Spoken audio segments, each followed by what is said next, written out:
Kemudian setelah berapa lama sih di panti? 6 bulan, Mas. 6 bulan. Setelah itu Diambil sama ibu. ibu ambil, dibawa ke rumah nenek, begitu ya. Nah, setelah bercerai itu ibu menikah lagi? Iya, ibu sudah menikah lagi, Mas. Menikah lagi. Terus gimana hubungan rumah tangganya ibu yang Mbak Tami tahu? Yang saya tahu, ya sekarang masih baik-baik saja, Mas. Masih baik-baik saja, alhamdulillah. Nah, menafkahi ibu berarti suaminya Mbak Tami? Masih. Nah, Mbak Tami sendiri gimana dari semenjak udah mulai tinggal sama ibu sampai dengan sekarang gitu, ada masalah apa nggak setelahnya itu? Saya diusir sama kakak tiri saya. Lah, kok baju aku ada di lantai?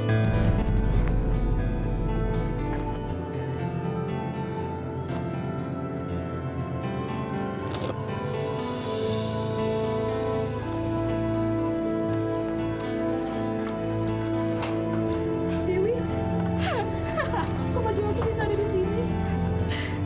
Emang sengaja gue buang. Itu nggak pantas tau nggak tinggal di rumah kayak gini. Itu tuh pantasnya di jalanan, tau nggak? Kamu jahat sih, Dewi. Apa? Lu pikir gue jahat? Hah? Lu tuh apa? Ngaca dong. Lu tuh siapa di sini? Astagfirullah, Dewi. Kita kan saudara. Ayah dan ibu kita kan sudah menikah. Terus lo pikir gue setuju kita atas pernikahan mereka? Lu mending pergi dari sini. Lu bawa tuh barang-barang lu semua. Lu pergi dari sini.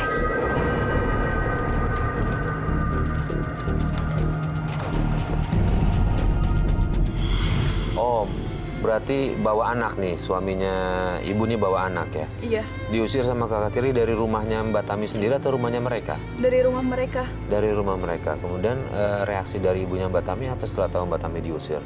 Ibu nggak tahu, Mas. Nggak tahu. Iya, ibu dulu lagi nggak ada waktu saya diusir. Baju-baju saya dibuang keluar. Terus dia bilang dia nggak suka kalau saya tinggal di rumah mereka. Alasan itu doang Mbak Tami juga atau termasuk adik-adiknya Mbak Tami juga? Adik-adiknya itu yang tiri, Adik tiri. iya kakak tiri.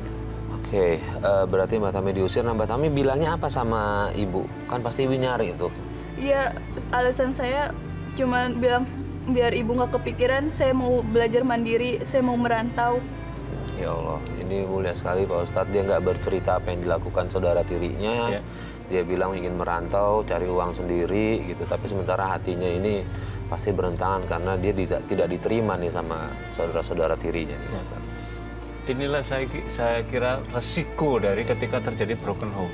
Ya. Ketika terjadi broken home itu risikonya apa? Yang paling berat menghadapi ini adalah anak-anaknya. Ya. Nah, dalam hal ini Mbak Tami merasakan bagaimana penderitaan itu. Jadi ketika orang tuanya yang laki-laki menikah lagi dan di kemudian hari ibunya juga menikah lagi, maka otomatis anak inilah yang menjadi di persimpangan jalan yang tidak ke ayahnya tidak mendapat perhatian, ke ibunya juga akhirnya kemudian melatih mandiri dan yang paling berat adalah pada adiknya yang terkecil. Jadi apapun keadaannya, para pemirsa sekalian, ketika menjumpai kasus-kasus yang semacam ini bahwa hak-hak anak tetap mendapatkan perlindungan dan tetap mendapatkan pengayoman. Jadi jangan sampai kemudian anak yang sudah berat psikisnya tadi kemudian dihadapkan kepada beban kehidupan materialnya lebih lagi. Inilah yang kemudian orang akan menimbulkan traumatik yang berkepanjangan pada jiwa anak-anak yang ditinggalkan dengan kasus yang semacam ini. Dan inilah kenapa misalkan di Undang-Undang Perlindungan Anak itu memberikan warning keras dan hukuman keras misalkan pada tindak-tindak kekerasan orang tua. Salah satunya adalah untuk memberikan proteksi kepada kasus. Jauh daripada semua itu, Islam sudah memberikan bimbingan, aturan bagaimana dasar-dasar ketika terjadinya sengketa atau masalah semacam ini, apa yang dilakukan kepada anak. Tetap pengasuhan anak itu menjadi kewajiban. Ya. Dan relasi berikutnya lagi Mas Farid, ketika sudah tadi ketemu tadi, nanti kan akan rumit itu. Mbak Tami dengan dari saudara tiri dari ibunya, saudara tiri dari anak. Lah ini juga nanti akan status tentang kemahraman seseorang.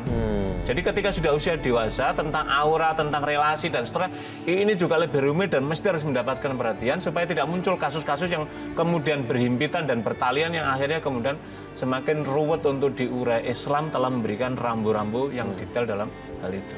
Ya. Nah sekarang Mbak Tami tinggal di mana? Saya sekarang merantau sambil ngekos, kerja sambil kuliah. Oke, kerja sambil kuliah. Iya, Kemudian sepanjang merantau, sepanjang kerja dan sambil kuliah ini Mbak Tami ada komunikasi sama ibu kalau ibu paling lewat telepon. lewat telepon? Jujur, saya juga nggak setuju kalau dia nikah lagi. Kalau ayah, dia ngajak ketemu, telepon aku. Pernah Tapi saya ngajak ketemu? pernah, tapi saya nggak mau ketemu buat sama dia. Kenapa masih ada rasa marah di situ?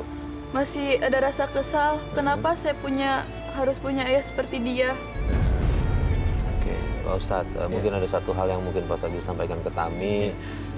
Seburuk-buruk apapun orang tua, kita nggak boleh sebegitu bencinya gitu Pak Ustadz. Ya, saya bisa memahami ya Mbak Tami ya, dengan beban yang dari kecil tadi sampai sekarang jadi terjadi akumulasi kebencian kepada orang tua.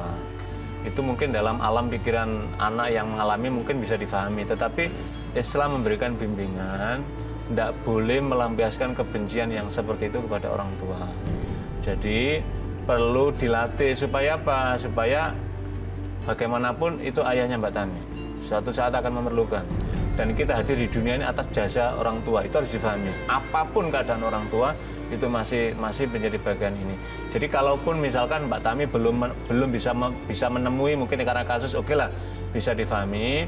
Tapi saya kira Mbak Tami yang sudah mulai dewasa seperti ini, pelan-pelan perlu menanamkan, menanamkan mulai bisa menghargai keberadaan ayahanda dan seterusnya.